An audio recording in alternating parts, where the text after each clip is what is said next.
Muy buenos días a todos. Muchísimas gracias por asistir a este webinar. Es el último webinar que organizamos desde el Observatorio de Libertad Religiosa en América Latina. La verdad es que es un honor para nosotros poder compartir esta actividad con tres personas pues, que con la expertise que tienen en el tema que ahora nos convoca. Estoy segura que vamos a aprender muchísimo. El tema es el diálogo interreligioso como estrategia para fortalecer la libertad religiosa.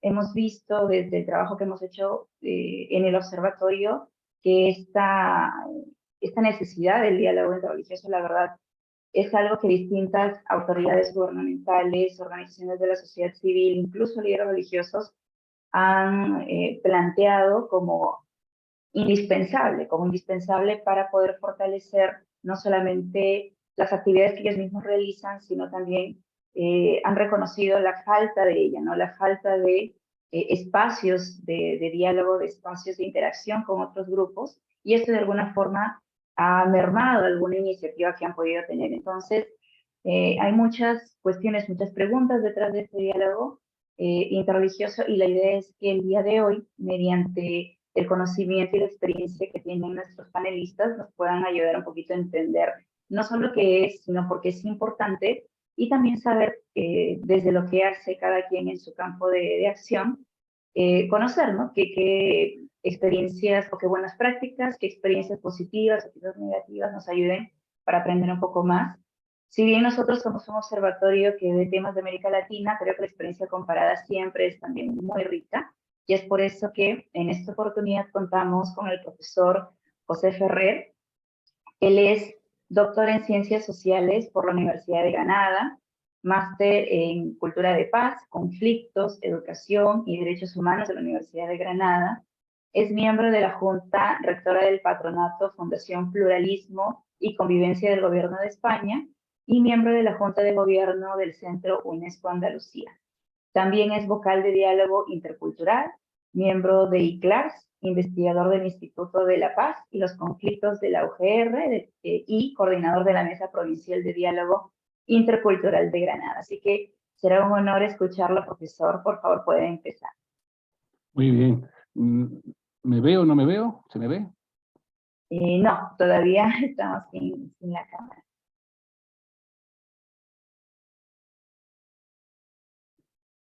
¿Me espero a que se me vea o empiezo a hablar? Sí, yo creo que puede empezar hasta que, si es que se puede ver la cámara bien, pero si no podemos empezar, no hay ningún problema. Ah, vale, bueno. Bueno, pues yo quería, poner como que el diálogo interreligioso es necesario para la resolución de los conflictos, tanto que se plantea en el ámbito de la libertad religiosa y en nuestras sociedades que son contemporáneas. Es evidente que hay una existencia de una gran diversidad religiosa, tanto en las religiones tradicionales como en otras emergentes, sobre todo en el entorno europeo y también latinoamericano. En relación con este fenómeno, cabe formular algunas preguntas fundamentales sobre esta realidad. ¿Se ajusta la regulación, las leyes, en cada país a las necesidades que esta diversidad religiosa plantea? ¿Se garantiza desde el Estado y desde ámbitos regionales y locales de manera efectiva y plena la libertad religiosa? Eso se puede abordar desde tres perspectivas: la real, la jurídica y la social. La real es que es necesario considerar la realidad del diálogo interreligioso, especialmente institucional, es decir, que organiza una institución pública, y no solamente entre las religiones históricas, o por decirlo de una manera gráfica, en las religiones tradicionales, sino también en aquellas que son más confesiones minoritarias. También tiene un componente jurídico, y muy rápido porque creo que tengo poco tiempo. No es misión de la administración promover el hecho religioso, en absoluto, ni la diversidad religiosa. Esta se encuentra ya instalada en nuestra sociedad. ¿Cuál es la misión del Estado, de la administración? Es remover todos los obstáculos para que esta realidad sea efectiva, en igualdad de condiciones, y proteger así la libertad religiosa. Y también en ese aspecto jurídico y aspecto social, también es preciso tomar en consideración el grado de interiorización por parte de la sociedad de la existencia del fenómeno de la diversidad religiosa, de sus repercusiones y de las actitudes ante ese fenómeno. En España, hace poco, una encuesta que hubo entre alumnos de secundaria, el 82% se autodefinían a sí mismos como tolerantes en materia de religión. Pero luego, curiosamente, el 52% de esos estudiantes nunca se sentarían en clase al lado de un judío. Existe cierta conflictividad entre las religiones también. El desconocimiento y la ausencia de diálogo interreligioso aumenta el sesgo humano, social y cultural. En la sociedad plural y diversa que hay actualmente, por lo cual se hace necesario, en mi opinión, mecanismos en los diferentes niveles institucionales, local, regional, incluso estatal, con el fin de corregir esta tendencia para prevenir y combatir la violencia cultural, cuya implantación social de esta violencia es claramente perceptible, debido, entre otros factores, al desconocimiento de la alteridad, es decir, del otro. En consecuencia, es preciso avanzar en el diálogo interreligioso, tal como plantea el diálogo y alianza de civilizaciones de la ONU. Por ejemplo, una mesa o un centro, un espacio de diálogo interreligioso a nivel nacional, a nivel regional y a nivel local podría ayudar de forma decisiva a fomentar ese diálogo como marco donde se contribuya a la generación de políticas de acercamientos sociales y de integración de los miembros de las diferentes creencias, tratando, en mi opinión, de corregir los posibles desequilibrios en las condiciones del ejercicio de la libertad religiosa como derecho fundamental garantizado y especialmente protegido, donde la mediación, y aquí hablo de otro concepto, la mediación interreligiosa o religiosa adquiere un papel fundamental. Profesor, disculpe, ¿podría intentar nuevamente prender su cámara? Creo que ya está resuelto el inconveniente. Ahí estoy. Ahora sí Sí, me lo veo. escucho. Perfecto. Ahora sí me veo. ¿Continúo? Sí, por favor. Bueno, pues yo creo que esta nueva realidad pluricultural nos ha sorprendido muy mal equipados. Todavía arrastramos una herencia de confesionalidad católica en España y en Latinoamérica que es difícil cambiar en unas décadas. Y sobre todo también maneras de hacer arraigadas y también de pensar. Como muestra un botón, ocurre en España y también creo en otros países, incluido también en Latinoamérica. Hay confesiones religiosas numerosas, como son las musulmanas, que tienen oratorios, mezquitas en sitios indignos y sin embargo son tolerados por ciertos poderes públicos que se hacen afuera de la ciudad y en polígonos industriales donde la gente apenas puede llegar y puede verlo. Aquí en España hemos recibido críticas de Amnistía Internacional y también en el periódico de Financial Times y The Economist criticando la falta de sitios dignos de mezquitas y oratorios para la confesión musulmana. En España cuenta con casi 2 millones de personas, quizá un poco más si contamos aquellos que son también que son musulmanes y extranjeros. Haciéndome eco de la declaración de la UNESCO, el objetivo principal de esta actuación, que representa el diálogo interreligioso, que representa un aspecto esencial del diálogo intercultural, es fomentar el diálogo entre diferentes religiones y tradiciones espirituales, en un mundo en que los conflictos intra e interreligiosos se intensifican, debido a la ignorancia o al desconocimiento de las tradiciones espirituales y de la cultura propia del otro. El mantenimiento de relaciones de cooperación entre los poderes públicos y las confesiones religiosas es la dimensión en positivo de la laicidad, no del laicismo, que es un concepto diferente, pero sí de la laicidad y de la confesionalidad. El derecho a la libertad religiosa no se agota con el aspecto interno de la libertad conocida a la persona o las confesiones religiosas. El derecho a la libertad religiosa, aunque es un derecho particular, personal, pero se ejerce, es un derecho que se ejerce colectivamente. Se ejerce en mezquitas, se ejerce en parroquias, se ejerce en templos, en iglesias.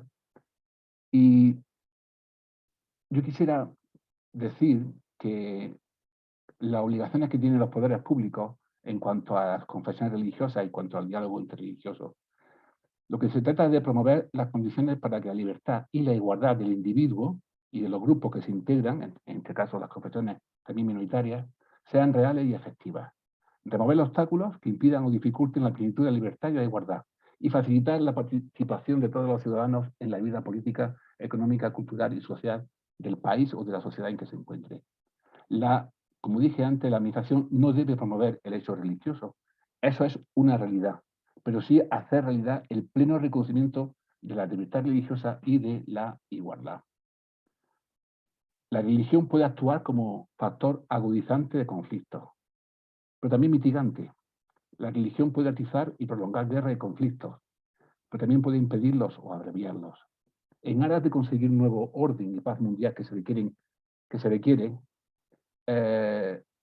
no se requiere, como dice alguna fuente, una reevangelización de Europa o del mundo orientada al pasado.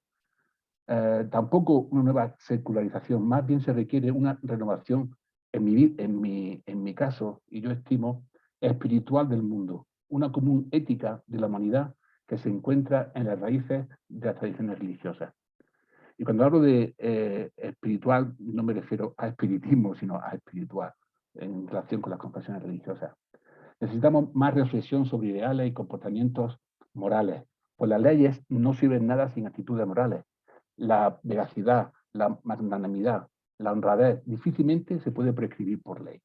Las religiones y sus representantes, a veces tan pasivos, deberían asumir al respecto un papel activo para así facilitar la tarea de los gobernantes y, sin duda, tengo que decir que no hay paz religiosa sin diálogo entre las religiones. El presupuesto para cualquier diálogo entre religiones es la autocrítica de las respectivas religiones, pues solo así es posible conseguir cierta credibilidad. Muchos musulmanes apoyan una modernización en sus países, pero rechazan la secularización, que para ellos es sinónimo de rechazo de la religión y ateísmo. También indispensable para cualquier diálogo entre las religiones es una investigación científica y teológica de los fundamentos. Una de las tareas sería familiarizar a los teólogos y teólogas con las ideas fundamentales de las otras religiones, de modo que tanto su divergencia como sus convergencias se convirtieran en base general de la formación. Solo así es posible seguir en sociedad, dada la situación multirreligiosa y multicultural del mundo hoy día. También las religiones podrían asumir también así su misión original. Los representantes de religiones no pueden eliminar del mundo los problemas políticos de estrategia y de seguridad, pero sí podrían, si hablaran el mismo lenguaje, y no me refiero a lengua, ayudar a encontrar un espíritu de entendimiento, de confianza y de paz, papel fundamental de los mediadores religiosos. Una figura, la mediación religiosa, que estamos estudiando desde aquí, desde la Universidad de Granada, el Instituto de la Paz y los Conflictos.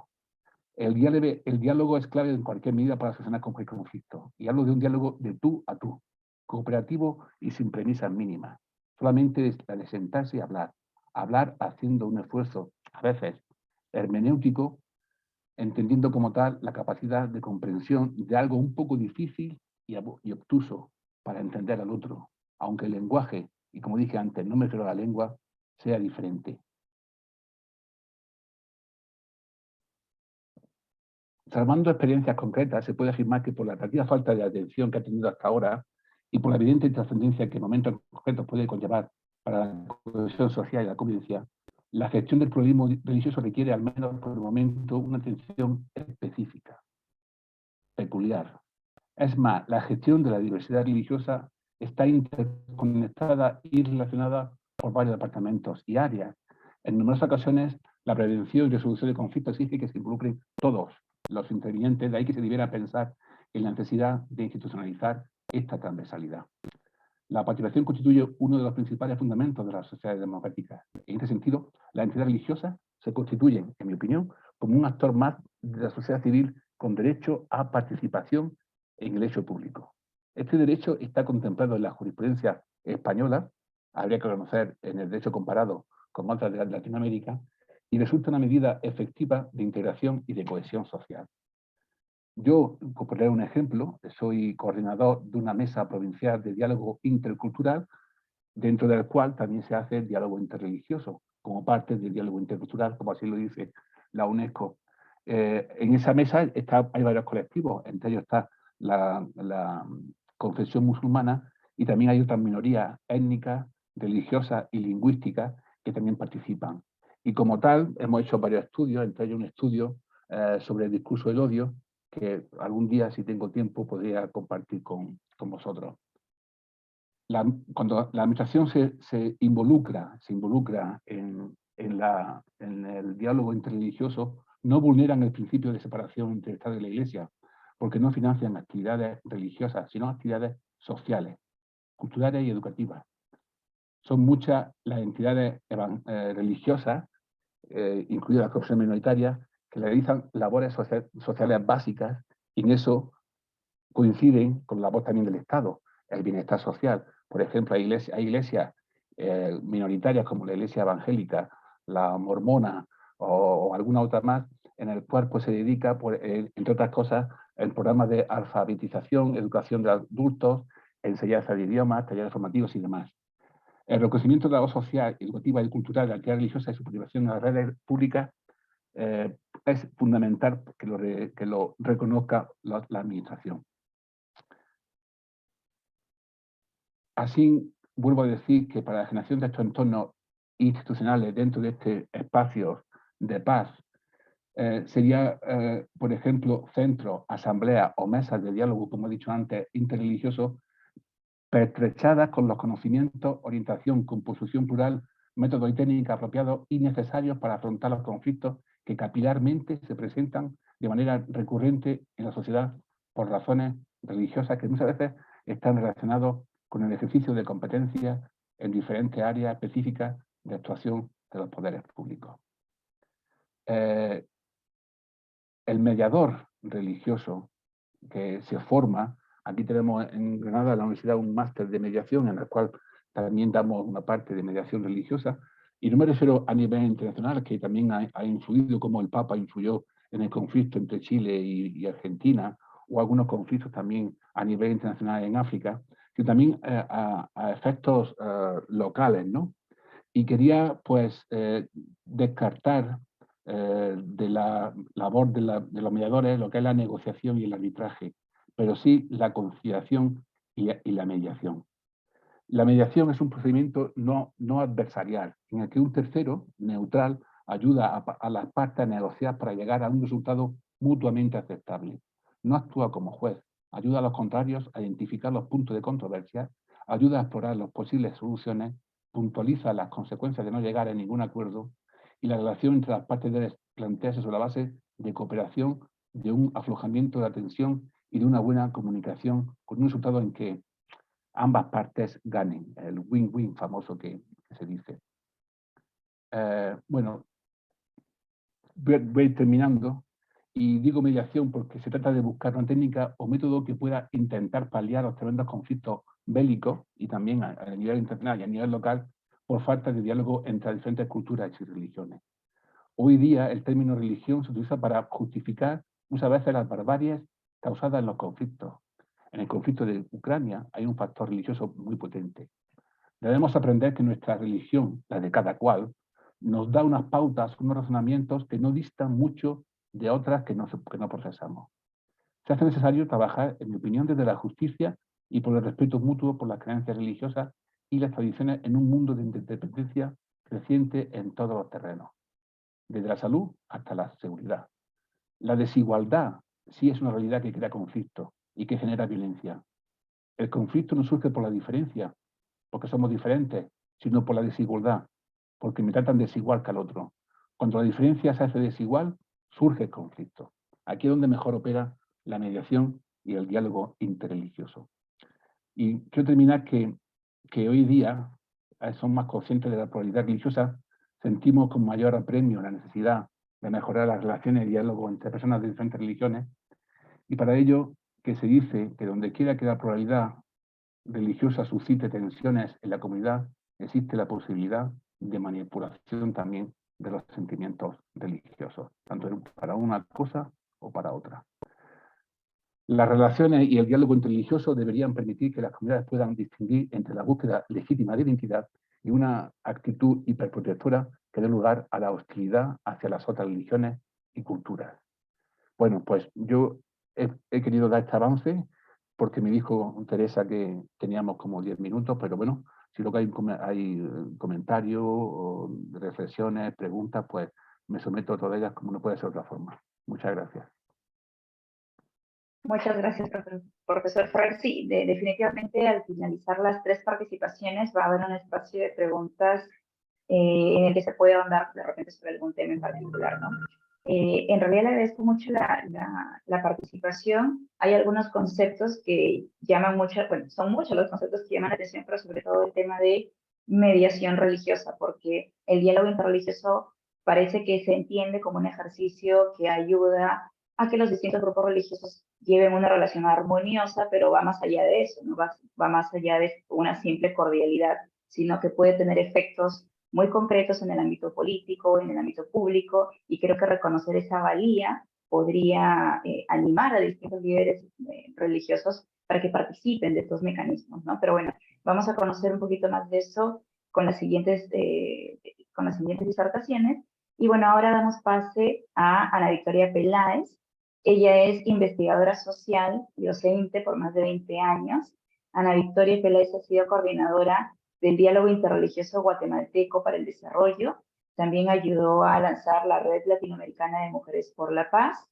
Es becaria del Centro Internacional CAICIT para el Diálogo Intercultural e Interreligioso y ha realizado investigación social, además de publicar diversos artículos académicos, sobre todo en temas relacionados con género, políticas públicas, desarrollo socioeconómico y migración, tanto de manera institucional como independiente. Entonces, Ana Victoria, por favor, puedes empezar. Gracias, Teresa, y muchas gracias a Olire por invitarme a compartir un poco de la audiencia y pues percepciones sobre este tema. Te agradecería compartir la presentación. Por favor, Tere. Y bueno, con esto voy a hacer un poco, a presentar quizás un poco más autorreferenciada desde la experiencia de Guatemala, pero más como un abrebocas para poder tener entonces alguna discusión o diálogo posterior. Y sobre esto entonces hablaría un poco sobre la experiencia bueno, más con la situación en Guatemala, con una mirada sobre cómo ha sido un recorrido histórico muy rápido sobre el tema de la presencia de religiones en Guatemala y algunos puntos para poder discutir. Entonces, si pudiéramos pasar, Tere. Primero presentarles cómo es que estábamos antes en este territorio de Mesoamérica, cuál era la presencia de religiones, ¿verdad? No sé si podemos pasar la siguiente, Tere, por favor. Lo que ven en el mapa es el territorio de Mesoamérica y esto pues tomé prestada la gráfica de un sitio de internet, solo para que tengamos una idea, la anterior, por favor. Solo para que tengamos una idea sobre cuál ha sido cómo es que estábamos hace 500 años. Entonces, ¿qué es lo que teníamos? Pueblos de origen maya, ¿verdad? En las diferentes épocas de la evolución de esta gran civilización maya. Y hasta el siglo XVI, pues estos pueblos eran los que estaban presentes en este territorio y tenían una cultura y una religión muy ligada con la vida cotidiana, con lo económico, con lo social, con la producción científica también, con la interpretación, por ejemplo, astronómica, ¿verdad? Que se han encontrado que se ha descubierto toda la profundidad de lo que ya habían descubierto estos pueblos. Y una visión muy diferente a la lógica de la religión que se vino a implantar en el siglo XVI, que ya fue una visión cristiana del mundo, de la sociedad, de la política, de los modos de organización. Y el catolicismo que se fue imponiendo en algunos casos pues de manera quizás violenta, en otros casos fueron métodos de persuasión que fueron como inculturando esta nueva religión en los pueblos de origen maya, que sin embargo no significó la desaparición de una espiritualidad, de una manera, de unas prácticas religiosas que fueron manteniéndose ocultas, no quiere decir ocultismo, ¿verdad? Sino que de una manera menos visible, porque no eran la religión oficial, ¿verdad? Pero que se mantuvieron y que también hubo, por otro lado, una especie de sincretismo en muchas prácticas de la nueva religión. Hacia finales del siglo XIX empezaron a surgir en Guatemala o a entrar, digamos, varias denominaciones protestantes. Esto fue a partir de la reforma liberal del gobierno que empezó en 1881. Fue, digamos, una apertura desde el Estado para promover como nuevas institucionalidades, principalmente en educación. Y entonces migraron varios misioneros de denominaciones protestantes, y hacia el siglo XX no solamente se abrió más como a la expresión de una diversidad religiosa, sino también en movimientos reivindicativos de la propiamente de los diferentes pueblos indígenas, y esto implicaba también una llamada al reconocimiento de estas formas de espiritualidad indígena que hoy por hoy pues continúan. Y en todo este recorrido histórico tendríamos que considerar las migraciones que hubo a partir del siglo XVI, ¿verdad? No solamente, además de la migración europea que vino a colonizar, pues también más adelante pueblos garífunas y afroamericanos que se instalaron también, pues fue una migración derivada sobre todo de esta época de la esclavitud, ¿verdad? De la fuerza laboral que se trajo del Caribe y de África. También una migración minoritaria, pero también se registra migración hindú, migración también de pueblos chinos, migración judía también, esto es mucho más reciente, y también migración de pueblos que practican el Islam. Y entonces toda esta migración pues ha generado la conformación de comunidades también religiosas minoritarias. Por ejemplo, la comunidad judía pues integra más o menos 2,000 personas, y bueno, y más o menos de estas minorías así como que muy pequeñas, pero que también existen, ¿verdad? Y han emergido también otras religiones también que se han venido a instalar aquí. Hay una comunidad budista también, por ejemplo. Está también la comunidad Bahá'í y otras que podríamos ir enumerando, pero que también han sido resultado de esta migración y un poco como de estos procesos de globalización. Ahora sí vamos con la siguiente, Tere, por favor. En este siguiente mapa vamos a ver cómo están ubicados en Guatemala las 23 comunidades lingüísticas que, digamos, en esta designación es que se reconocen los diferentes pueblos que han quedado como de origen maya. Entonces, los colores indican la presencia territorial. Lo que está con fondo negro, pues son los pueblos que tienen mayoría de población mestiza, cuyo idioma es el español. Y los demás son pueblos predominantemente del idioma que está identificado en cada color. No quiere decir que, por ejemplo, en el pueblo quechí, lo que está pintado, por ejemplo, con verde, en la parte del centro, implique que el 100% de la población sea de la comunidad quechí, pero sí una mayoría, y muchas veces una gran mayoría. Estamos hablando de un 50, 60, 80, 90% de población que habla este idioma, y que entonces se asume que hay vestigios de estas prácticas espirituales, o de esta espiritualidad más bien maya, y efectivamente podemos encontrar en todo el país algunas veces como organizaciones y algunas veces de manera individual, porque también son otros modos de organización, ¿verdad? Pero sí presencia de guías espirituales mayas, que aunque estén, no siempre son reconocidos como tales, no solamente reconocidos, sino también respetados, ¿verdad? Como que reciban el reconocimiento social y una legitimación de parte de toda la población. Son reconocidos por su propia comunidad, pero muchas veces no por quienes no pertenecen a esta comunidad, y entonces empiezan a emerger conflictos como como casos lamentables que hemos escuchado, por ejemplo, del linchamiento de algún guía espiritual maya, ¿verdad? Que muchas veces se mezclan situaciones de origen político o problemas de poder, y se mezclan con lo religioso, y entonces tienen estos resultados fatales. Actualmente en Guatemala, yo no me atrevo a dar cifras oficiales, porque es que realmente los datos de las estadísticas que a veces se atreven a ser publicadas sobre este tema de qué porcentaje de población practica determinada religión. Y los datos no coinciden siempre, entonces por eso dejo ahí una cifra como posible, ¿verdad? Pero no me atrevo a confirmarla como una cifra exacta. El cristianismo entre más o menos mitad y mitad de población católica y población evangélica. También hay presencia de la espiritualidad maya y este dato sí que no lo tengo y no lo he encontrado sobre si hay un porcentaje realmente de personas registrado de personas que se autoidentifican como pertenecientes a la espiritualidad maya. Lo que sí podría darles es un dato que encontré en una encuesta de hogares que realicé hace 9 años en una población donde el 60% pertenece a una de estas comunidades lingüísticas.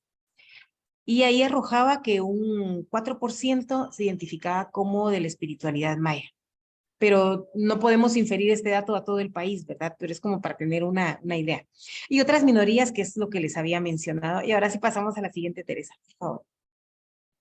Hablando de la libertad religiosa en Guatemala, la constitución política que está, la constitución política actual está vigente desde 1985. Y en esta constitución que pertenece ya que fue producto de la transición a la democracia en Guatemala, en su artículo 36 reconoce la libertad de religión, ¿verdad? Este reconocimiento creo que es claro. Desde mi punto de vista, creo que con este artículo constitucional no necesitaríamos más normativa. Es una percepción muy personal, ¿verdad? Sin embargo, pues a veces cuando hay un reconocimiento, lo que decía José, ¿verdad? Desde lo jurídico hay un planteamiento, pero desde lo social encontramos otra realidad. José hablaba de estas realidades, ¿verdad? Que son lo jurídico, lo social y una tercera. Pero cuando en lo jurídico tenemos un reconocimiento de una institucionalidad, pero en la realidad encontramos hechos que son quizás diferentes, entonces quizás es importante fortalecer esta parte institucional. Y entonces tenemos el reconocimiento constitucional de la libertad de religión, ¿verdad? Aquí está el texto tal cual. La posibilidad de practicar o de realizar estas prácticas en público, pero no siempre, pues, digamos que es legal, pero como que no siempre están legitimadas en en todo el territorio. Y eso es lo que vamos a ver más adelante. La siguiente, por favor. Siempre hablando de libertad religiosa en Guatemala, entonces veamos cómo tenemos una institucionalidad formal versus lo que realmente ocurre. Tenemos el reconocimiento constitucional, incluso en los acuerdos de paz que fueron firmados en 1996 y a los que precedieron algunos acuerdos específicos. Hay un acuerdo suscrito en 1995 que es el Acuerdo sobre Identidad y Derechos de los Pueblos Indígenas.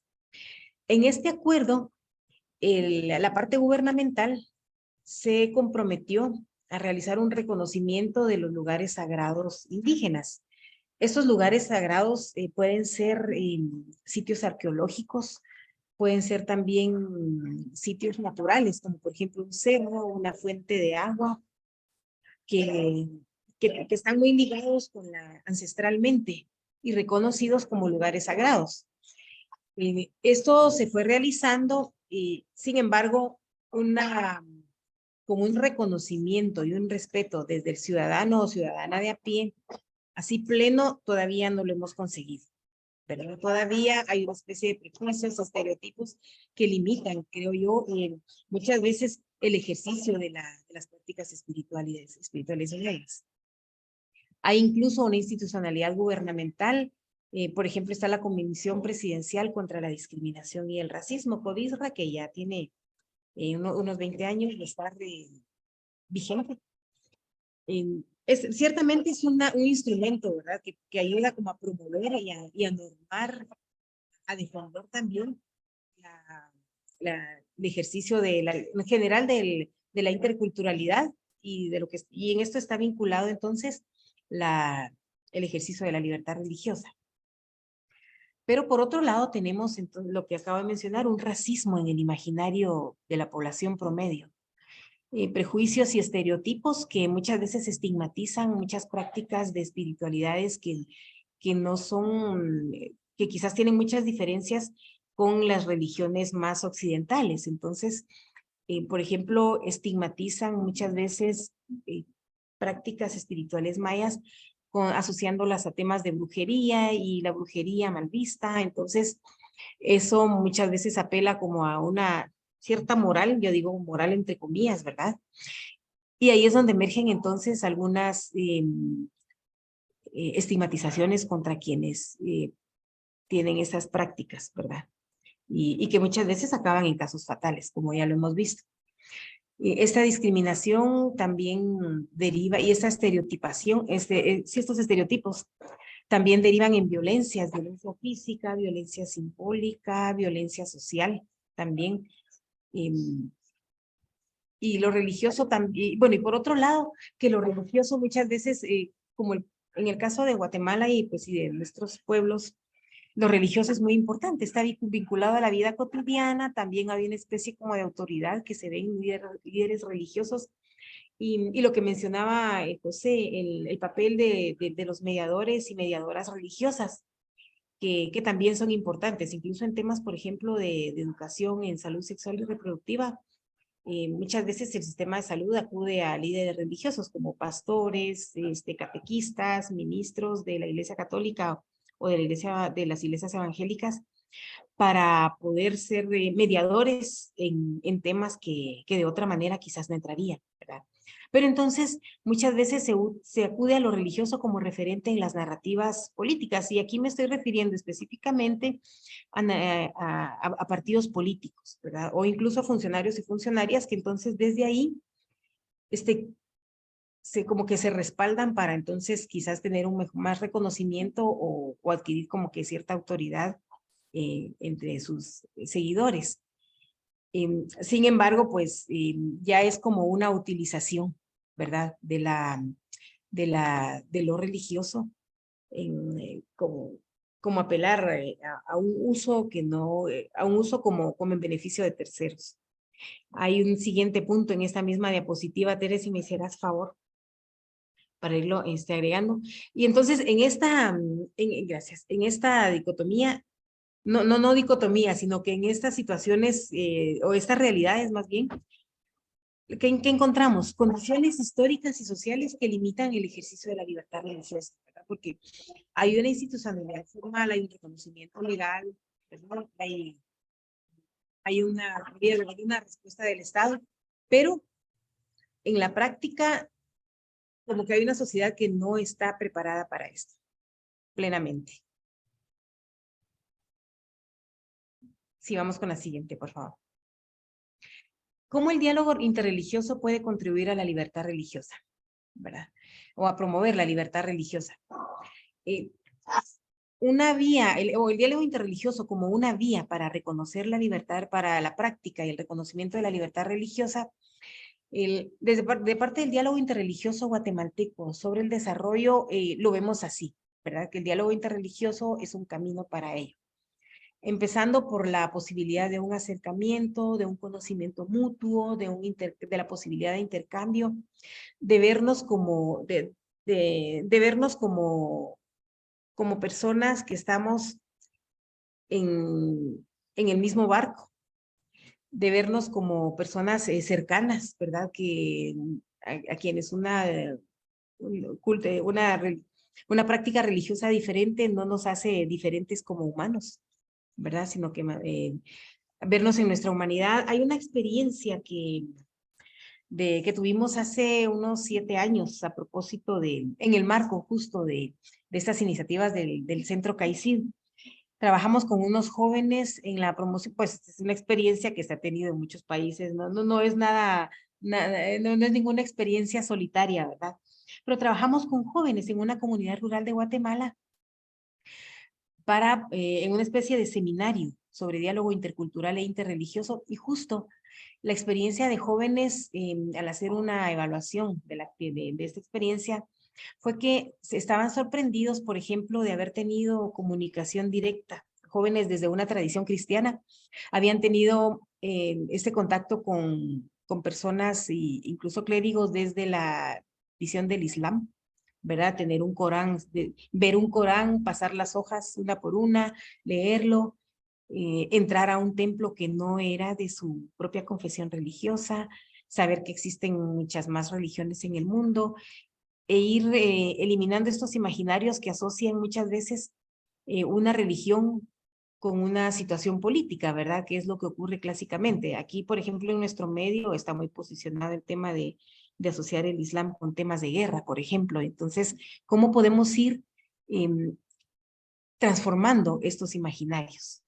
Entonces, a través del diálogo interreligioso hemos tenido la experiencia, por ejemplo, de encuentro en valores compartidos, ver, por ejemplo, que valores como la solidaridad y la fraternidad, valores asociados a un trabajo bien hecho y a un trabajo como un medio de realización humana y como un derecho humano. Ver valores, por ejemplo, ligados a la ciudadanía también y sobre todo, me parece, valores ligados al cuidado de la creación, al cuidado de la vida, entiéndase como el cuidado de la madre tierra, el buen uso de los recursos naturales, desde diferentes interpretaciones, pero coincidiendo con la importancia y, digamos, como que la obligación ética de cuidar la creación, pues ha sido como muy valioso en términos de ver, de descubrirnos en valores compartidos. Todo esto pues es un proceso de construcción, ¿verdad? No es algo que logremos de la noche a la mañana, ni siquiera en el mediano plazo, porque incluso estas transformaciones que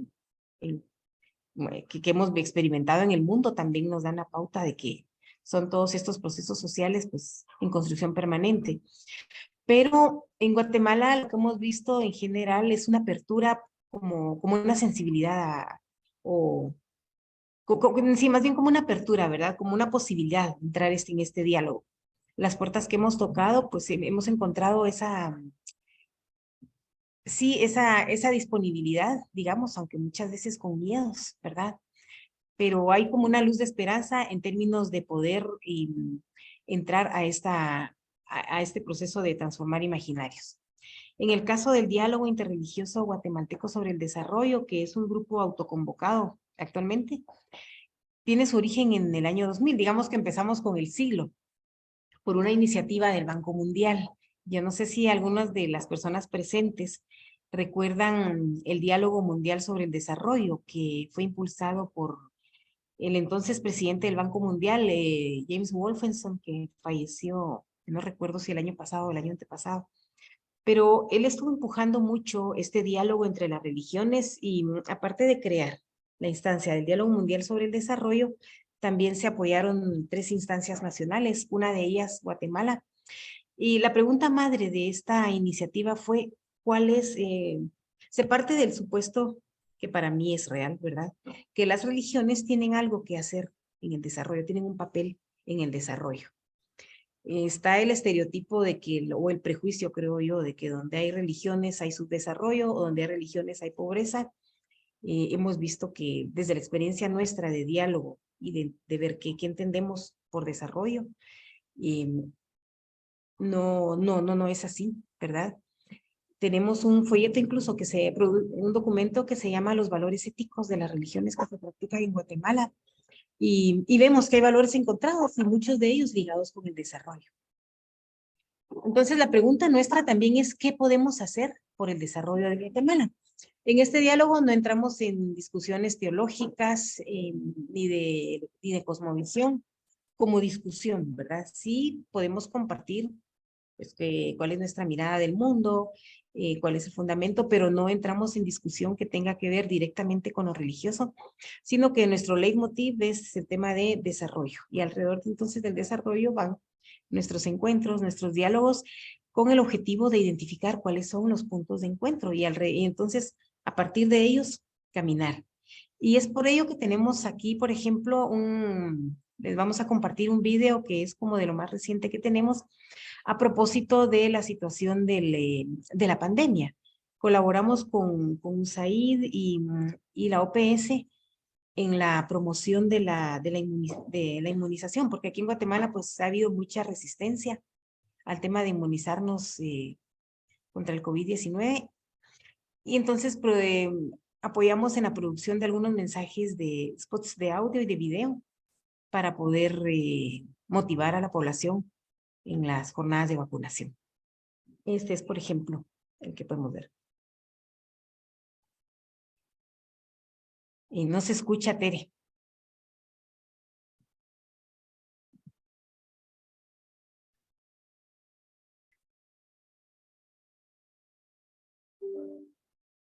Religiones por la Paz hacen una reflexión sobre la vacunación.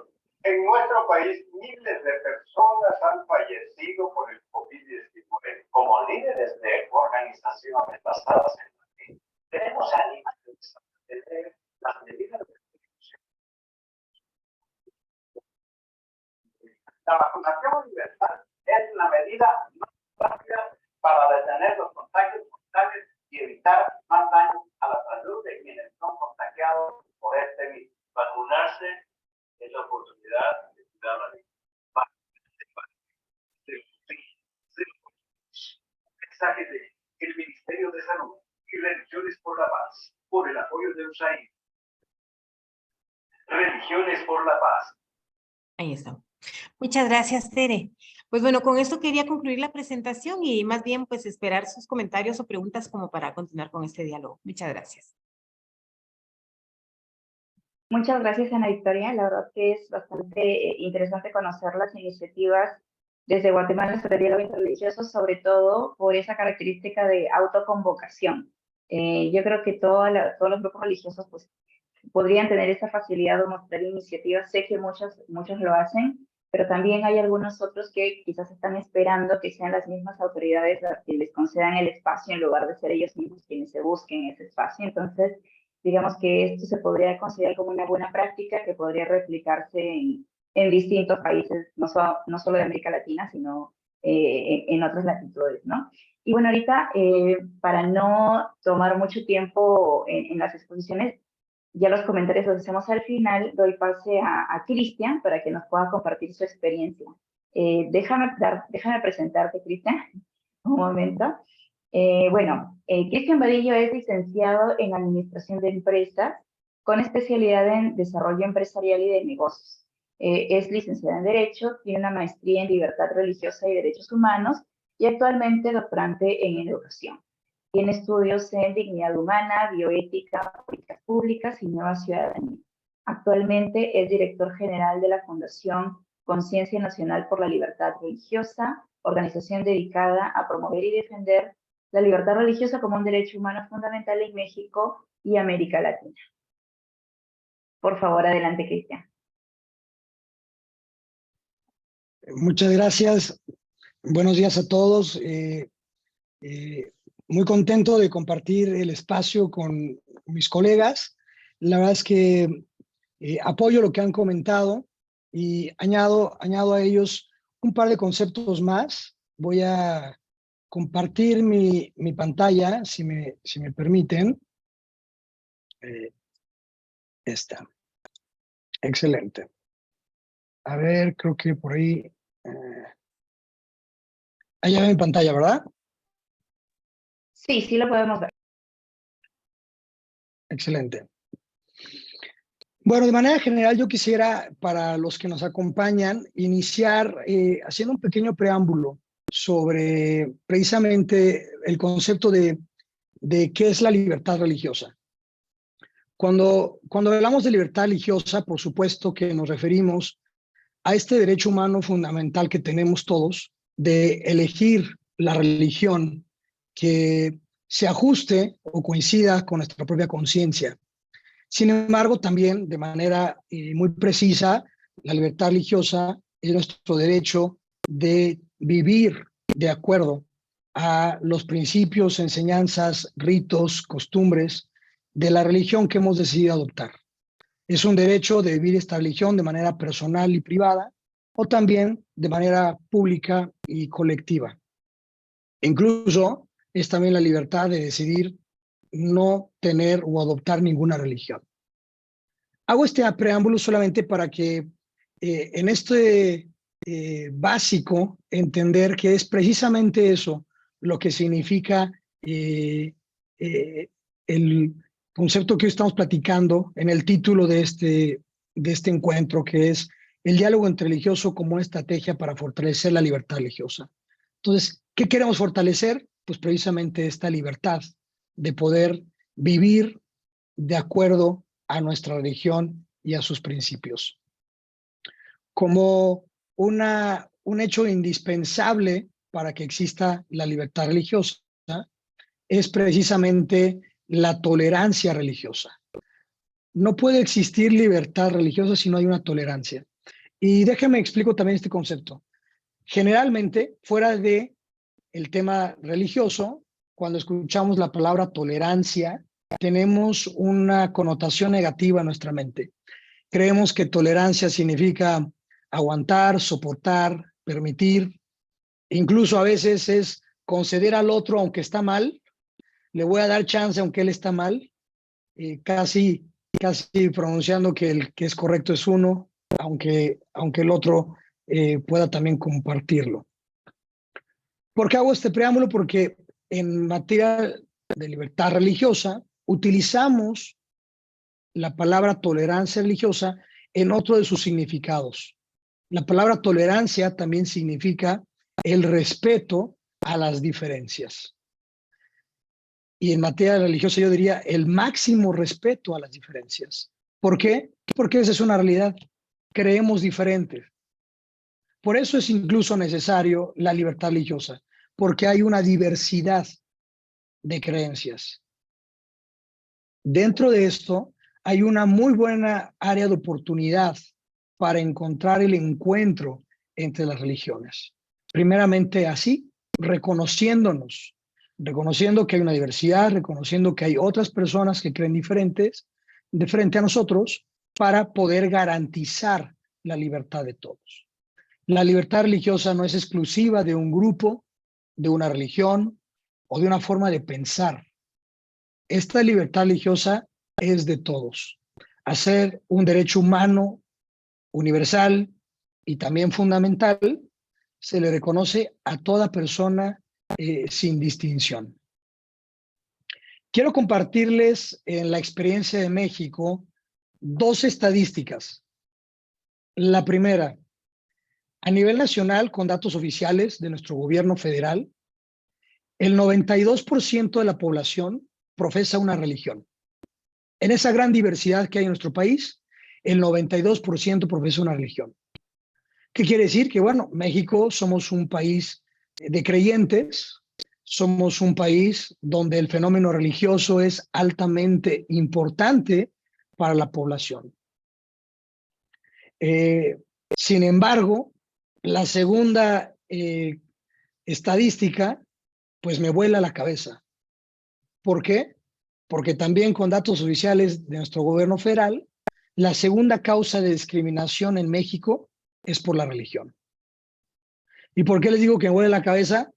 Pues porque al escuchar 92% y recordando mis clases de estadística, el 92% es prácticamente el todo. Es la inmensa mayoría. Y al mismo tiempo escuchamos que la segunda causa de discriminación es por la religión. No me cuadra, no me checa a mí. ¿Por qué? Porque pues siendo el sector poblacional más grande, pues la discriminación debería ser nula, debería ser cero. ¿Por qué? Porque debe haber un respeto a este fenómeno religioso. Sin embargo, esta es la realidad que vivimos en nuestro país. Un poquito ya se ha comentado, en el que entendemos que no necesariamente porque todos o la mayoría somos creyentes, hay un respeto a esta religión. Incluso me atrevo a decir que en nuestro país existe una intolerancia sistematizada y socialmente aceptada en nuestro país. ¿Qué significa esto? Que generalmente, ¿no? En los diferentes espacios y sectores de la sociedad, el fenómeno religioso es mal visto, aun y cuando somos creyentes. Hay intolerancia sistematizada y socialmente aceptada en los espacios de trabajo. Lamentablemente hay gente que no tiene acceso a un empleo solamente por declararse profesar una u otra religión. También existe en los centros educativos hacia los maestros y también hacia los alumnos. Esta discriminación hace que las personas tengan incluso a veces miedo y temor de expresar sus convicciones religiosas o compartir su religión. Hay también una intolerancia socialmente aceptada en los medios de comunicación, con lo que vemos y también con lo que publicamos. En los servicios de salud, con quienes imparten estos servicios o también con quienes los reciben. E incluso en la función pública. Legisladores, funcionarios públicos se ven obligados a renunciar a su fe cuando son llamados o son elegidos a estas posiciones, porque socialmente hay una intolerancia religiosa aceptada. En nuestro país lo podemos ver incluso en el centro, en el núcleo de la sociedad, en las familias.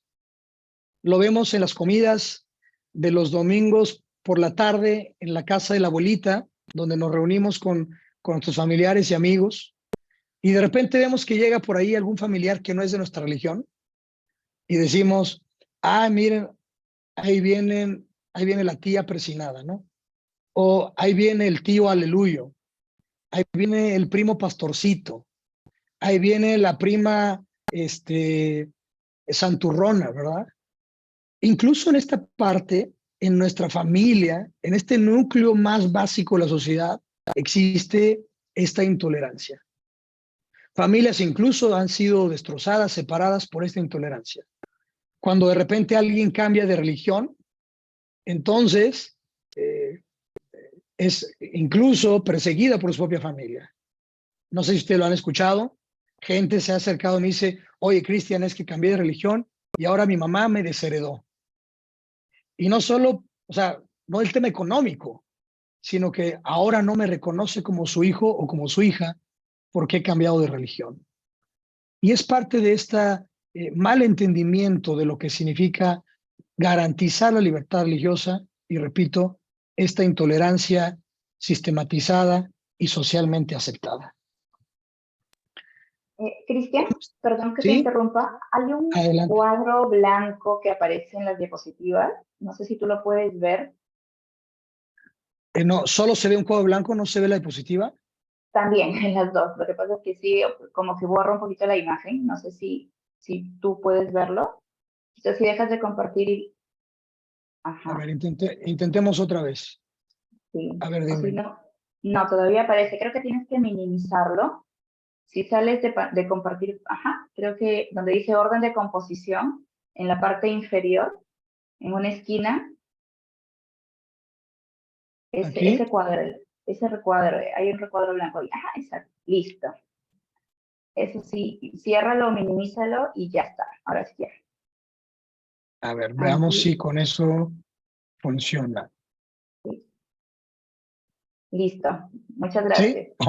Excelente, perdón, muchas gracias. Gracias por la ayuda técnica. Bueno, incluso cuando estaba yo pensando en el tema que hoy estamos dialogando, dije, bueno, si el título de nuestra conversación es el diálogo interreligioso como una estrategia para fortalecer la libertad religiosa, estaba preguntándome, bueno, entonces, ¿dónde se debería fortalecer esta libertad religiosa? ¿Qué significa esto? ¿Cuáles son los espacios? O incluso las personas que deberían estar fortaleciendo la libertad religiosa. Dejo aquí algunos ejemplos. Uno, primero, los líderes religiosos. Creo que es esencial y fundamental que los liderazgos de todas las denominaciones y religiones podamos entender qué es la libertad religiosa, tener experiencias con otras religiones para garantizar esta tolerancia y esta libertad para todos. Evidentemente no puede quedarse solo en los liderazgos, tiene que bajar a las congregaciones también para poder resolver los conflictos que existen en materia de libertad religiosa. En la cultura también debe haber un fortalecimiento cultural, en la cultura pública y popular del respeto a la libertad religiosa. En la educación, por supuesto, incluso en la educación secular, de este respeto. En los medios de comunicación, que se abran espacios para garantizar la libertad religiosa y no solo para restringirla, a veces para mofarse de la religión, o incluso para solamente compartir las partes negativas de esta interrelación entre religiones. Por supuesto, en las leyes y en las políticas públicas. Tiene que impactar y tiene que ser garantizada o tiene que ser fortalecida la libertad religiosa incluso en los ámbitos públicos, legales y legislativos. En nuestra experiencia en México, y me siento privilegiado, tengo el honor de asesorar y facilitar la capacitación, pero también la creación de consejos interreligiosos en nuestro país. Esta ha sido una labor que nos ha tomado años, pero hoy es una realidad. En cada estado de la República existe un consejo interreligioso. ¿Qué es esto? ¿Qué es un consejo interreligioso? Es la autoagrupación de los líderes de las religiones preponderantes en el estado que se unen para trabajar en proyectos comunes. Se unen para ayudar al fortalecimiento de la paz, de la seguridad, de la democracia, de la libertad misma. Y es interesante el ver cómo pueden dejar de lado sus diferencias para trabajar en las coincidencias. Por ahí un lema, el derrumbar los muros para construir los puentes. ¿Por qué? Porque cada quien cree diferente. Hay diferencias, pero hay que trabajar en las coincidencias. También estaba yo pensando con este título, ¿por qué querríamos fortalecer la libertad religiosa? ¿Por qué estamos hablando de eso, de fortalecerla? Bueno, primero porque entendemos que hay un desafío, hay una agenda pendiente. No está todo saldado en materia de garantizar la libertad religiosa. Y dejo aquí algunas ideas de qué significaría garantizar la libertad religiosa. Y primeramente yo digo que garantizar la libertad religiosa es un principio para garantizar otras libertades. Incluso la libertad religiosa a veces se nombra como la madre de otros derechos, otras libertades.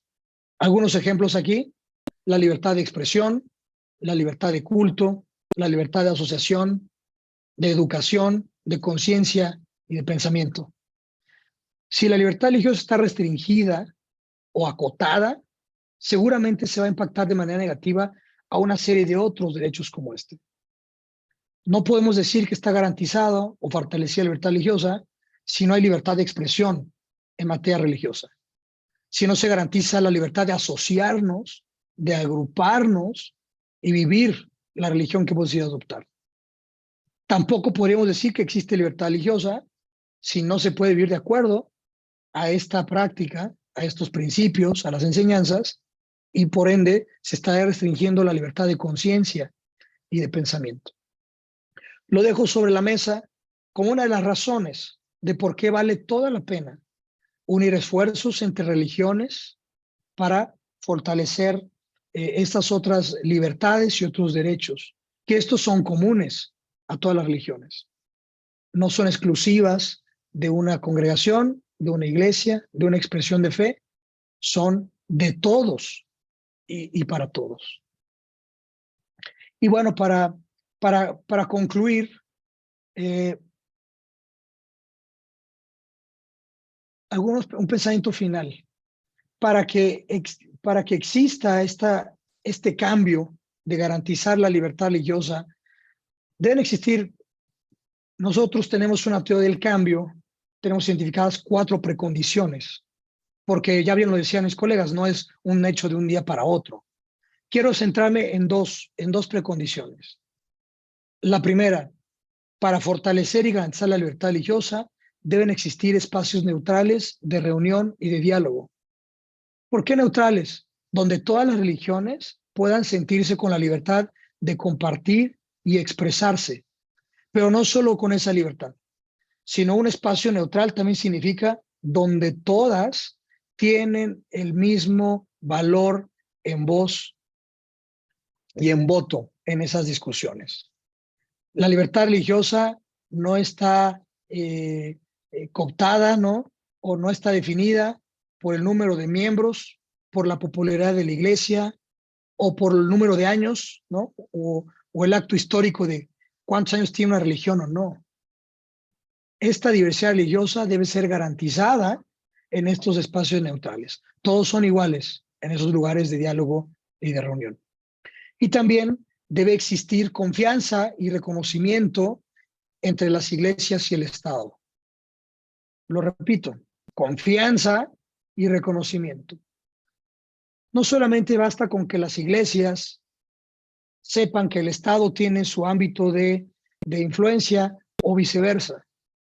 Deben poder confiar uno en el otro. Y reconocimiento de estas esferas.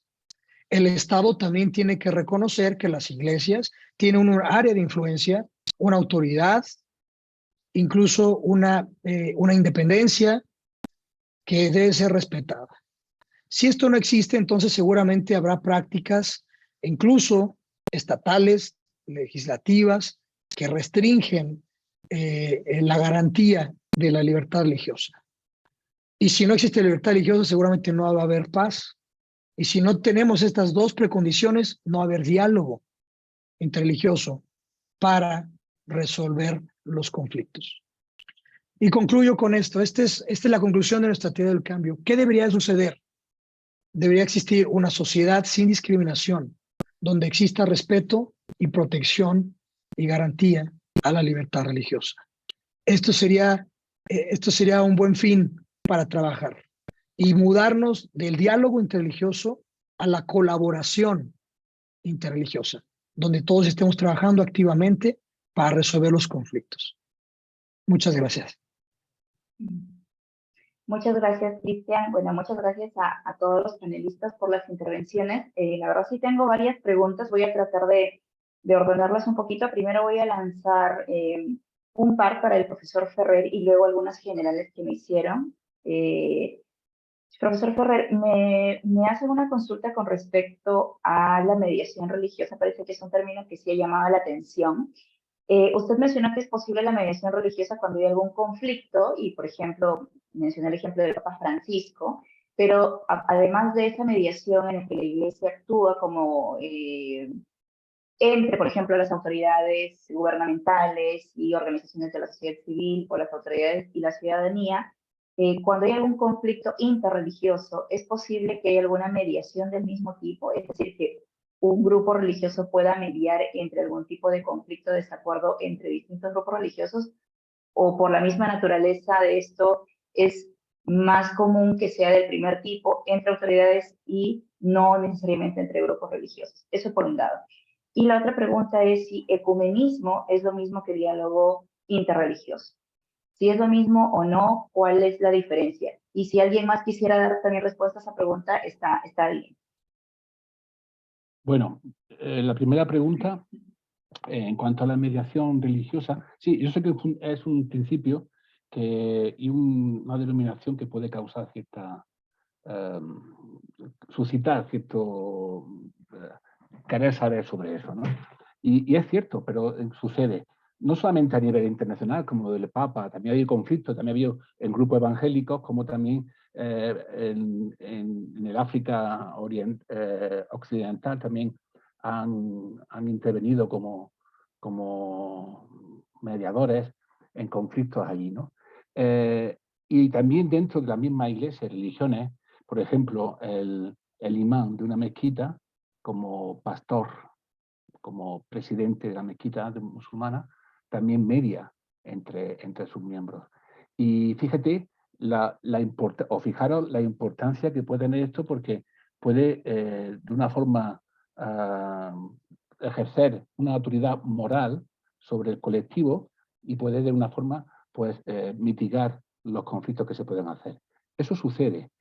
También quiero decirte que dentro del máster que nosotros hacemos aquí, el máster de mediación, se toca todos los aspectos de mediación, ¿no?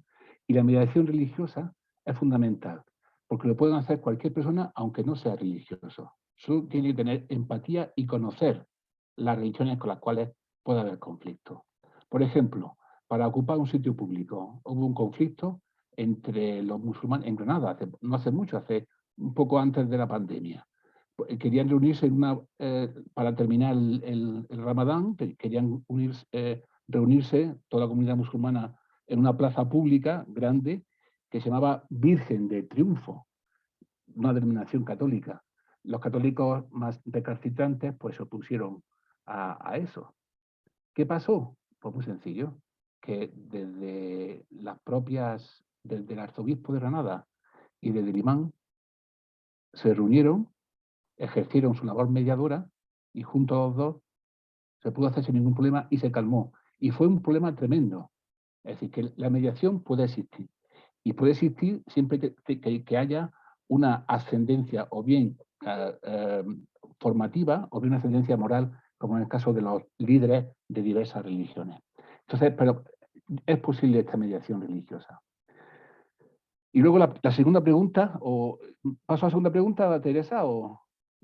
Sí, paso a la segunda Vale. pregunta sobre ecumenismo y diálogo interreligioso. No tiene que ver nada. El ecumenismo es juntaros a una iglesia. El diálogo interreligioso es preservar las peculiaridades y la propia individualidad o circunstancia de cada religión. Y desde la alteridad, desde el otro, que es diferente a mis creencias, llegar a actos. De nada sirve, como a mí me ha dicho el profesor Vadillo, de nada sirve que yo dialogue si no pongo en práctica. Es absurdo. Entonces, el ecumenismo lo que dice es juntaros conmigo. La libertad religiosa y el diálogo interreligioso es, desde cada uno su diferencia, llegar a acuerdos tácitos que afectan a todos. Un ejemplo. Aquí en Granada hay una zona norte, en la provincia de Granada, en la cual, pues, por diversos motivos que no voy a entrar ahora, sufren cortes de luz eléctrica habituales, ¿no?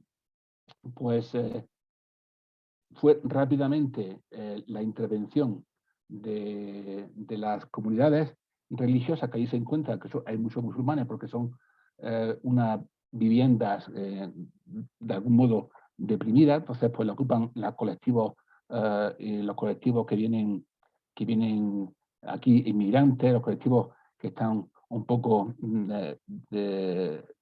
pues desahuciados de alguna forma y que ocupan ese tipo de viviendas, lamentablemente, y rápidamente, junto con eso, se reunieron con la Iglesia Evangélica, la Iglesia Mormona, los católicos, y no sé si y los judíos, la comunidad judía, y juntos una carta al alcalde y a la empresa productora de energía, y rápidamente se aclaró el tema. Lo que te quiero decir que de nada sirve el dialogar si no se llega a puntos y a ciertos tipos de acuerdos, ¿no? A actuar. No sirve para nada saber si no actúa. No, o siguiendo un aforismo religioso evangélico del Evangelio. Una vez tú vuelve a los demás, ¿no? Pues convence además o así, ¿no? Pues eso sería igual, ¿no? Entonces, para resumir, el ecumenismo no es igual que libertad religiosa, no es igual que diálogo interreligioso, y hay ese matiz, y también pues que en la primera pregunta que me preguntó, pues realmente es necesario el mediador en ciertos conflictos que pueden ocurrir entre las confesiones minoritarias e incluso también mayoritarias. Muchas gracias, profesor. No sé si alguien más quiere contestar, me parece que está muy claro. Si no, podemos continuar con un par de preguntas más. A ver, Victoria, por favor. Levanta la mano. Sí, sí. Sí, tal vez solo completar un poco el tema sobre del ecumenismo, ¿verdad? Que más bien se refiere a o aborda la unidad y diálogo entre cristianos. No, unidad. Y el diálogo en religión, unidad entre cristianos, y en cambio el diálogo interreligioso incorpora toma en cuenta las otras o se enfoca entre las diferentes religiones, cristianas y no cristianas. Ok, muchas gracias. Tengo voy a relacionar dos preguntas. Una es un poquito general y luego voy a dirigir una a Victoria y a Cristian. Esta sí es general. Pregunta una de las participantes, una de las asistentes, de qué manera se puede incorporar a los no creyentes en las iniciativas de diálogo interreligioso para proyectos sociales o ciudadanos comunes. Y también añado aquí una pregunta que me hicieron al comienzo, desde la comunidad de Asalam de Colombia, de mujeres musulmanas de Colombia, y su pregunta también es cómo pueden ellos mejorar desde las mesas de diálogo interreligioso para que se tomen en cuenta a las minorías religiosas, porque usualmente siempre se toman a las más tradicionales, pero no al menos aquí en América Latina, la comunidad musulmana siempre tiende a ser la minoritaria, ¿no? Entonces, esas dos preguntas para que la puedan contestar. No sé quién quiere empezar. La primera no la he escuchado bien, si por favor puedes repetirla, la primera. Sí, ¿de qué manera se puede incorporar a los no creyentes en las iniciativas de diálogo interreligioso para proyectos sociales o ciudadanos comunes? Sí, Cristian, ¿tú empiezas? Sí, comparto un pensamiento. Lo voy a ligar un poquito también a la respuesta que dio el doctor Ferrer antes. No olvidemos que el tema interreligioso respeta la autonomía y las creencias de todas las religiones y no se centra en hablar de los temas doctrinales ni de las creencias, sino de los temas en común. Entonces, aún en ese diálogo interreligioso o en esos proyectos interreligiosos, caben perfectamente los no creyentes, porque no se va a hablar de religión ni de doctrina. Entonces, si hay proyectos como para temas de libertad misma, libertad de expresión, temas, hablaba también la doctora Peláez hace rato, temas de medio ambiente, pues por supuesto que que pueden ser incluidos los no creyentes, porque no es un tema religioso y mucho menos, ¿no? De culto. Entonces, toda la sociedad puede intervenir a fortalecer o participar de ese tipo de proyectos interreligiosos. Con un matiz, si me permite. Adelante. Es diálogo interreligioso. Si es diálogo interreligioso, deben ser religiosas las personas que participan.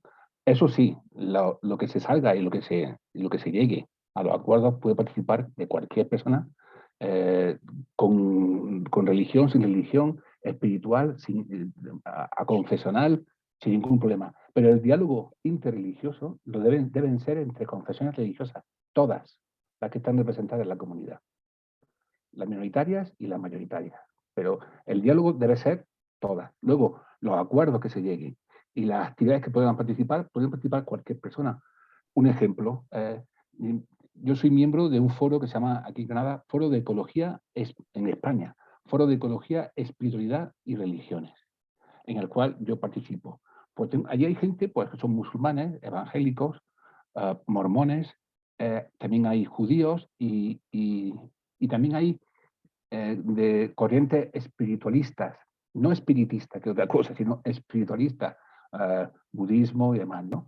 Pues no se habla de temas doctrinales, ni de dogmas, ni de teología, lo que se habla de cosas que afecten a él. Entonces, pero luego cuando hacemos actividades conjuntas, se junta cualquiera, incluso los no creyentes, sin ningún problema. Y bueno, y también quisiera decir algo sobre los musulmanes. Mi mejor amigo es musulmán, es un imán de la mezquita aquí en Granada. Hay como 4 mezquitas y 9 oratorios musulmanes. Hay una comunidad, no es muy grande, pero es una comunidad consistente. Mi mejor amigo se llama Laxe, es imán de una mezquita y es un chico estupendo, ¿no? Pero quiero decir que sí es cierto que con las minorías religiosas, especialmente con los musulmanes, la labor que hay que hacer desde la administración y desde los medios de comunicación es tremenda. Porque cuando se habla de musulmanes solo se habla de terrorismo, solo se habla de problemas, no se habla de todo lo que hacen, no se hablan de que el Islam es paz, de que si uno lee el Islam no predican para nada la violencia. Otra cosa es que hay gente que interprete algunas denominaciones dentro del Islam la violencia, pero dentro del Islam no. Y lo que tengo que decir que hay que hacer una labor descomunal para integrar al Islam dentro de lo que es la vida social y democrática de cualquier comunidad o sociedad. Es fundamental. ¿Por qué? Porque también ellos son objeto de derechos, de obligaciones y también de derechos. Cristian, ¿querías agregar algo? Sí, sobre la segunda pregunta, un poquito también ya lo que mencionaba el doctor Ferrer. La pregunta era, ¿cómo tomar en cuenta a las minorías? Yo dejo dos pensamientos. Primero, hablaba yo hace Perdón, ratito. Cristian, creo que, perdona, Teresa, perdón que interrumpa. La Sí. pregunta lo hacía desde una comunidad islámica, creo recordar, ¿no? Sí, sí. Ah, vale, correcto. vale, perdón. Excelente, ¿no? Y con muchísimo valor entonces, porque estamos hablando desde la propia experiencia del que pregunta, ¿no? Efectivamente. Yo les decía hace ratito, uno, la pregunta es cómo, ¿no? ¿Cómo integrarlas? Uno, hay que trabajar mucho en el tema de erradicar la intolerancia socialmente aceptada. Lo que está diciendo el doctor Ferrer es realidad, incluso en México, lo vemos en América Latina. Hablamos particularmente del Islam, musulmanes, es sinónimo de terrorismo, lo cual es un error tremendo. Pero puede pasar con otras minorías también, que al no ser tan populares, entonces se cae en esa tentación de intolerar a los que no son tan populares. Hay que hacer un cambio cultural, y ese cambio cultural significa hay que respetar a todos, porque la libertad religiosa es de todos y para todos, no solamente de los que tienen muchos, ¿no? O los que tienen medianos, o los que son muy antiguos, es para todos. Y segundo, yo también hablaba de la precondición de crear espacios neutrales de reunión y de diálogo. Y en espacios neutrales, por supuesto, que se tiene que también incorporar, invitar a estas minorías. Si las excluimos, entonces no es un espacio neutral, es un espacio sesgado, escogido para un diálogo particular que a lo mejor tendrá un beneficio particular a una religión o a un grupo de religiones. Y último comentario, en América Latina, digo, también lo vemos en España, en algunos lugares, vamos a hablar en el occidente, el movimiento islámico es generalmente minoritario, pero recordemos que el occidente no es todo el mundo. Hay otros lugares donde el Islam son los mayoritarios. Entonces, allá la escena es diferente. Allá quienes son perseguidos y quienes son minorías son los cristianos. Vaya, en la libertad religiosa no hay quién está bien o quién está mal. Todos caben en esta bolsa. Ahí escuché hace algunos años en un reporte una estadística que no me atrevo, la verdad, a confirmar, pero se me hizo interesante. Una estadística que decía que para el año 2030 habrá los mismos o más musulmanes en el mundo que cristianos. No me atrevo yo a asegurarla, pero la realidad es que hay a nivel mundial, ¿no? Hay una alza en el crecimiento de los países que practican el Islam, países musulmanes. Y no estoy diciendo porque sea malo que ahora haya más musulmanes y cristianos, solo estoy diciendo es un fenómeno social, incluso demográfico, que puede pasar con el Islam o mañana puede pasar con otra religión. Es muy sencillo a veces y muy cómodo dar preferencia o hablar cuando uno tiene el marro más grande, ¿verdad? Pero ¿qué pasa cuando no lo tienes? Ahí es precisamente cuando la tolerancia toma, y la libertad toma mucho sentido. La libertad es de todos, la mía y la de los otros también. Muchas gracias, Cristian. Yo nada más quisiera agregar que con respecto a cómo incorporar a los no creyentes en este tipo de iniciativas, en Colombia hay una política pública, ¿no? La política pública de libertad y sé que tienen una mesa de la civilidad. Y en esta mesa de la civilidad participan ateos y agnósticos. Y ellos también trabajan de la mano con otros grupos religiosos en temas que son de relevancia social. Entonces, esa es una de las formas en que, por ejemplo, Colombia está abordando este tema y está incorporando también o haciendo partícipes a personas que no tienen una creencia en particular. Pero bueno, profesora Victoria, quería dirigir una pregunta.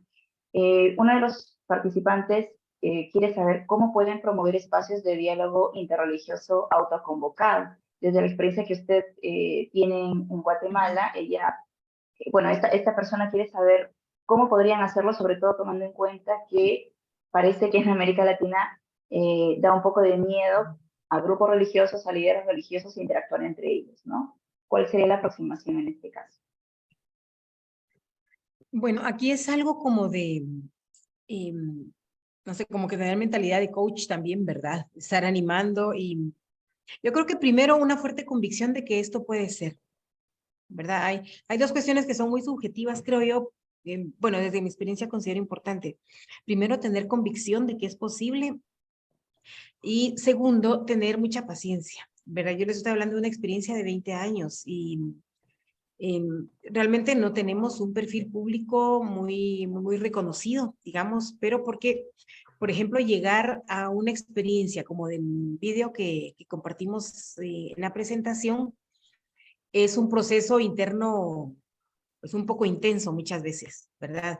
Por ejemplo, de que, bueno, voy a ver si desde mi comunidad, me permiten participar en este diálogo, en algunos casos, ¿verdad? Participar en este spot. Alguien que grabó el spot y después manda a decir de que no lo tomen en cuenta porque tuvo alguna discusión adentro de su grupo, o llegar como a puntos mínimos, por ejemplo, redactar el script, ¿verdad? Redactar un texto que realmente represente el sentir de todas y todos. Entonces, es así como de ir saliendo al paso y tener, digamos, un poco la claridad de que hay resultados que a lo mejor no van a llegar rápido, otros que van a tener que esperar un buen tiempo, ¿verdad? Otros otros resultados que quizás van a ser diferentes, pero confiar en el camino, o sea, como que ir caminando. Entonces, no sé, quizás una manera de empezar que puede ser muy útil o muy estratégica es eh, empezar con 2 o 3, ¿verdad? Que crean en este proceso. Aquí es el papel clave como de lograr, de lograr el apoyo de 1 o 2 líderes de denominaciones distintas. Por ejemplo, no sé, algún líder muy reconocido de la Iglesia Católica o no sé, en el caso de Colombia, quizás también de las iglesias evangélicas, ¿verdad? Pero tener el apoyo de 1 o 2 líderes con capacidad de convocatoria y entonces ahí empezar a sumar, ¿verdad? Algún evento, por ejemplo, que pudiera irlos apoyando. Y no, yo pensaría que no tener muchas pretensiones de perfil alto en el momento, ¿verdad? Pues si se puede, ojalá, ¿verdad? Pero tal vez no tenerlo como la pretensión principal, sino más bien tener como afán principal el diálogo acá.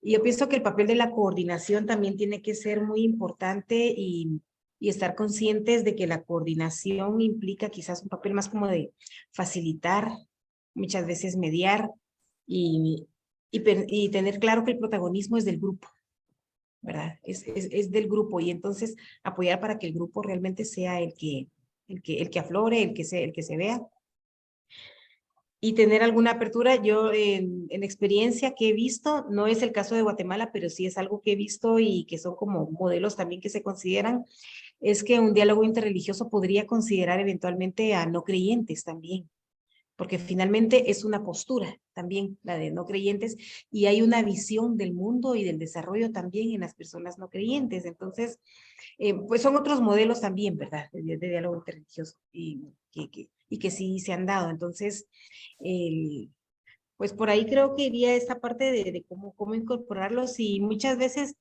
bueno, también puede ser de minorías que quizás no son consideradas, pero, y esto ha pasado en el caso nuestro, a veces es del mismo grupo que se acercan para preguntar si pueden participar. Entonces, pues el grupo tiene la apertura, obviamente, ¿verdad? Y bienvenidos. También puede ser ese caso. Si no me han invitado, pues yo me acerco para solicitar la participación. Me invito. Me autoinvito. Algo así, ¿verdad? Pero finalmente es la apertura, ¿verdad? No es un club exclusivo, digamos. Entonces, No, sino que no, pero el tema sí es cierto que al grupo de los 20 van los 20 y pueden invitar a cualquiera, pero van los 20. Digo por decir, al diálogo interreligioso van los grupos religiosos. Y puedo decir una cosa brevemente, yo sé que estamos fuera, muy breve. Sí, claro que sí. En relación con lo que dijo antes el profesor Vadillo, bueno, hay que tener mucho cuidado con extrapolar el Occidente con Oriente. Sabemos que no hay ningún país musulmán, ninguno, que tenga una democracia plena. No hay ninguno, no existe. Y en el cual pues esté instalado la libertad religiosa. Pero nosotros hablamos de lo deseable y lo ideal, y lo que debe ser ideal, que es la libertad religiosa y cómo deben participar. No debemos fijarnos, en mi opinión, en lo que pasa en otros países que no son occidentales o que no tienen una democracia consolidada, como quizás en Europa o en Latinoamérica, ¿no? Por eso yo cuando hablo de lo que debería ser, no de lo que... Es que allí no... Aquí también hay esa dinámica, ¿no? Cuando se dice, es que no tratan igual los musulmanes a los cristianos en sus países que nosotros aquí a ellos. Bueno, es que nosotros debemos cumplir lo que es un Estado social, democrático y de derecho, debe decir, ¿no? Entonces, la intolerancia, que hablaba antes Rosadillo, viene en la legislación.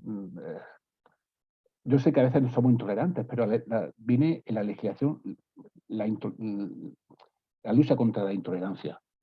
El desafío actual, y ahí confirmo lo que dice la UNESCO y la ONU, es la convivencia, es convivir con los diferentes. Ese es el desafío. Y creo que lo he dicho una vez y lo vuelvo a repetir, que en español se dice convivencia, que no existe esa palabra en otro idioma. En inglés es coexist, que coexistir no es igual que convivir. O en francés cohabit, que cohabitar no es igual que convivir. Entonces, nosotros tenemos esa riqueza de convivir. Entonces, el siguiente paso ya no es la tolerancia, que es cierto que muchos países y muchas sociedades tienen que apostar por tolerancia, pero el siguiente paso debe ser convivir. Convivir con aquellos que son diferentes. Y, por último, que los grupos, los espacios neutrales deben ser públicos e institucionales, debe ser desde la administración, porque si no, porque es lo más neutral que pueda haber. Otra cosa es que se creen que los propios participantes de diálogo interreligioso queden como pasa aquí en Granada, en la mesa de diálogo intercultural, que quedan un día en la mezquita, otro día quedan en el templo evangélico, otro día quedan en la capilla mormona, pero lo que se trata es que eso lo fomente los entes públicos. Yo sé que en México, cuando yo estudié Derecho Comparado hace un año, no sé si sigue hoy día, aquellos que son sacerdotes no pueden votar ni ser votados. ¿Existe todavía eso en México? Pueden votar, pero no pueden ser votados. Bueno. Ese es se ha avanzado entonces un poco más. Perfecto, pues entonces fíjate si hay que avanzar en ese tipo de cosas, ¿no? ¿Por qué alguien por ser religioso no puede ser votado? Me parece un poco que hay que avanzar en ese tipo de logros institucionales y logros sociales. Sí, no, y tienes razón. Mi intención no es polarizar entre el Oriente y el Occidente. No, hablo igual que tú en lo que debería el ser, ¿no? En la libertad de todos. Otro día podemos juntarnos a hablar precisamente de los sistemas de gobierno democráticos o antidemocráticos o políticos, ¿verdad? Porque tenemos desafíos impresionantes, ¿no? Incluso ligados al tema de la religión. Hace poquito estuve en una reunión con el embajador de Estados Unidos, el embajador at large para la libertad religiosa, con Hussain. Estábamos en una cena, conversamos algunos temas de América Latina, y yo le hice una pregunta, no la pude aguantar, le dije, a ver, embajador, digo, solo para que todos tengan el contexto, este embajador de Estados Unidos es nombrado para todo el mundo para el tema de libertad religiosa, no es un embajador para un país, por eso se llama at large, para todo el tema de libertad religiosa. Ellos ayudan a comunidades, a países, incluso de ahí se deriva un informe que hace el Departamento de Estado de Estados Unidos. Entonces, en esa experiencia que él tiene mundial, le dije, embajador, ¿cuál sería para ti el desafío más grande a la libertad religiosa en el mundo? Y me dijo, bueno, tenemos conflictos muy focalizados, ¿no? China, Myanmar, etc. Algunos países, ¿no? Con conflictos muy particulares. Me dice, pero de manera general yo te puedo decir que uno de los problemas más graves a la libertad religiosa es cómo los estados utilizan a la religión para temas político-partidistas. Y tiene razón, eso lo vimos en México, lo vimos en muchos países de América Latina. Me fue muy interesante que incluso en el mundo, no solo América Latina, sea la percepción de cómo incluso también los estados mezclan una cosa con otra y utilizan a la religión para fines partidistas, que al final de cuentas eso es una restricción a la libertad religiosa porque se hacen acuerdos, incluso a veces, que restringen estas libertades, un poquito ya el caso que platicabas, ¿no? Pero bueno, previa cultural, otro día nos juntamos para platicar eso, pero el tema es garantizar la libertad de todos, independientemente de nuestros gobiernos y los estados. Muy bien, muchísimas gracias, Cristian, profesor Carlos. La verdad es que tengo algunas otras preguntas, pero ya no tenemos tiempo, lamentablemente. Para los que hicieron las consultas, pueden enviarlas al correo que coloqué, info@olire.org. Yo me puedo encargar de dirigirlas a los panelistas para que ellos los comprometo que por favor las respondan. Y la idea es poder aclarar las dudas que tengan, si no en este espacio, más adelante. Profesora Victoria, profesor José, Cristian, muchísimas gracias por su participación. Me parece que ha sido un espacio bastante rico, corto, porque siempre quedan temas sueltos, pero bueno, esperamos que sea una segunda oportunidad o otra oportunidad para poder conversar nuevamente. Mil gracias y bueno, estamos a su servicio también para lo que necesiten. Gracias, Teresa. Un beso a todos y un saludo especialmente también a Cristian. Gracias, un saludo a todos, un abrazo a los que nos acompañan. Hasta luego, que tengan buenas tardes. Gracias. Gracias. Bueno, un gusto. Les acabo de enviar mi correo, perdón. Bueno, yo creo que Teresa puede pasarlo a todos. Ah, bueno. Ah, muy bien. Sí, Un gusto, profesor Ferrer. ¿Cómo? Hasta luego. Un gusto. Muchas Hasta luego, gracias. Un saludo. Hasta luego. Adiós. Hasta luego, nos vemos.